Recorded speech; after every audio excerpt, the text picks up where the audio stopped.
छोटे से गांव में रामू नाम के गरीब आदमी रहता था, जो पूरे गांव में सबसे मेहनती था। आज लगता है कि मौसम खराब है।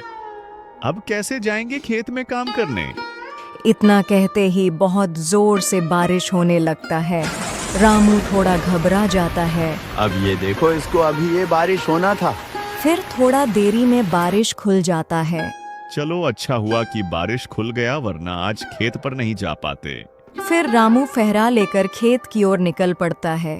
जब रामू खेत में जाकर फसल देखता है, तब वहां पर एक भी फसल नहीं था, क्योंकि उसका सारा फसल बारिश की वजह से बर्बाद हो जाता है। हे भगवान, ये आपने क्या किए? जब फसल लगा रहे थे तब पानी नहीं था, जब फसल हुआ तब फसल ही बर्बाद कर दिए। रामू इतना कहकर काफी निराश हो जाता है। अब परिवार को क्या खिलाएंगे? मेरे पास उतना पैसा भी नहीं है कि मैं अपने परिवार के लिए भोजन खरीद सकूं। जब रामू रास्ते से अपने घर जा रहा था, तब उसने देखा कि एक बड़ा मेला लगा है। उस मेले में तरह तरह के खिलौने बिक रहे थे, तरह तरह के मिठाई बिक रहे थे, मनोरंजन के सामान भी बिक रहे थे। लेकिन रामू के पास उतना पैसा नहीं था कि वो खिलौना खरीद सके। इतना बड़ा मेला, और मेला में तो खिलौने भी बिक रहे हैं, लेकिन मेरे पास तो पैसा ही नहीं है। अब क्या करूं? रामू के पास पैसा न रहते हुए भी रामू का हौसला बुलंद रहता है। लेकिन रामू के मन में एक विचार आता है, क्यों ना पुराने बर्तन को बेच दूं, उससे कुछ पैसा भी हो जाएगा और बच्चे लोग के खिलौने भी आ जाएंगे। फिर रामू पास के शहर में बर्तन को लेकर बेचने चल पड़ता है। फिर कुछ देर बाद रामू शहर पहुंच जाता है। वहां देखता है कि शहर की चारों ओर सन्नाटा छाया हुआ है। हे भगवान, अब ये क्या हो गया? अब बाजार आए तो बाजार में कोई नहीं है। शाम हो गया। रामू को कोई भी ग्राहक नहीं मिला। रामू वहां से उदास होकर गांव लौट आया। गांव आते समय उसे पुरानी पेड़ के नीचे पड़ी। वहां देखा कि पेड़ के नीचे कुछ लोग बैठे हैं। फिर रामू उस पेड़ के नीचे जाकर बैठ जाता है। अरे भाई साहेब, किधर से आ रहे हो? बहुत तुम थके जैसे लग रहे हो।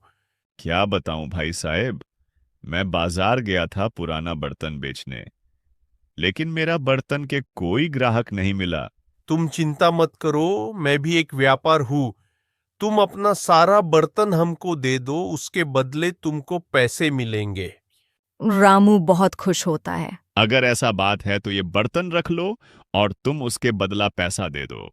फिर उस आदमी रामू को 2 रुपए धारा देते हैं। बहुत बहुत धन्यवाद भाई साहब, आपने इतना हमारे लिए सोचे। इतना कहकर रामू वापस घर लौट आता है। अब मैं इस 2 रुपया का क्या करूं? अगर मैं खिलौना खरीदूंगा तो उससे कुछ होने वाला नहीं है। अगर मैं इस 2 रुपया से मेले में खिलौने बेचूंगा तो शायद परिवार के भूख मिट जाएगा। क्या हुआ भैया, क्या सोच रहे हैं? मैंने पुराने बर्तन को कुछ दामों में बेच दिया है, और मैं सोच रहा हूं कि उस पैसा से कुछ बिजनेस कर लेता हूं। हाँ भैया, आप सही कह रहे हैं। ऐसे भी गांव में बहुत बड़ा मेला लगा है। उस मेले में आप जाकर खिलौने बेचिए। कुछ पैसे होंगे तो उससे हम लोग के गरीबी शायद मिट जाएगा। हाँ बहन, तुम बिल्कुल सही कह रही हो। मैं कुछ करता हूं। फिर रामू पास के दुकान से खिलौने खरीदता है और उससे बेचने के लिए मेला लेकर चल पड़ता है। खिलौने ले लो, खिलौने। अब ये देखो, गरीब लोग भी खिलौने बेचेंगे मेले में। हाँ, मैं खिलौने बेचूंगा, तुम लोग को जो बोलना है वो बोलो। लेकिन रामू मन ही मन बहुत उदास था, क्योंकि उसका खिलौने कोई भी नहीं ले रहा था। अरे भाई रामू, अब तुम भी मेले में खिलौने बेचने लगा। हाँ, मैं खिलौने बेच रहा हूँ। अपने परिवार के भूख मिटाने के लिए कुछ भी कर सकता हूँ। उधर से एक बुजुर्ग आदमी रामू के पास आता है और बोलता है, बेटा, खिलौने कितने के दिए? काका, ये खिलौने 10 रुपया का है। बेटा, लेकिन मेरे पास तो सिर्फ 4 रुपए ही है।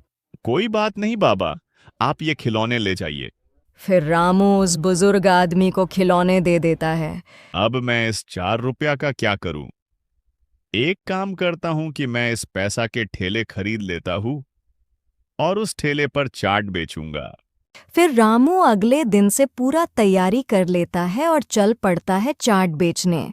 चाट ले लो, चाट गर्मा गर्म। अबे गरीब, तुम्हारा ठेले से कौन चाट खाएगा? तुम अपने ठेले यहां से लेके चला जा, वरना गांव के मुखिया जी को पता चल गया ने कि तुम यहां पर ठेले लगा के चाट बेच रहा है, तो तुम्हारा सारा ठेला बर्बाद हो जाएगा।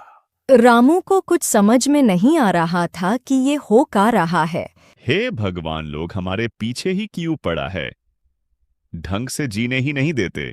लेकिन अगला सुबह मुखिया जी को पता चल जाता है कि रामू ठेले पर चाट का बिजनेस किया है। सुनने ने आया है कि रामू ठेले पर चाट का बिजनेस किया है। अगर ऐसा रहा तो हम लोग का धंधा चौपट हो जाएगा। हाँ मुखिया जी, आप बिल्कुल सही बोल रहे हैं। कहे उसको बिजनेस में हाथ लग गया तो हम लोग का धंधा बर्बाद हो जाएगा। जाओ, जाकर आज रात में रामू के ठेले में आग लगा दो। देखते हैं कि रामू कैसे बिजनेस करता है। फिर मुखिया जी के आदमी रामू के ठेले में आग जाकर लगा देता है। मदन भाई, सुनने में आया है कि रामू की ठेला को कुछ दरिंदे लोगे ने आग लगा दिया। हमको भी सुनने में आया है कि रामू के ठेले में कुछ लोग आग लगा दिए। अरे मूर्ख लोगों, रामू की ठेले में हम दोनों ने आग लगाई है। मुखिया जी का कहना है कि कोई गरीब आदमी गांव में बिजनेस नहीं कर सकता है। चलो, जो भी हुआ सही हुआ। गरीब आदमी चला था बिजनेस करने। गांव का एक बुजुर्ग आदमी पेड़ के पीछे से सब सुन रहा था और सारा कहानी जाकर रामू से बता देता है। अगले दिन गांव में पंचायती बैठता है।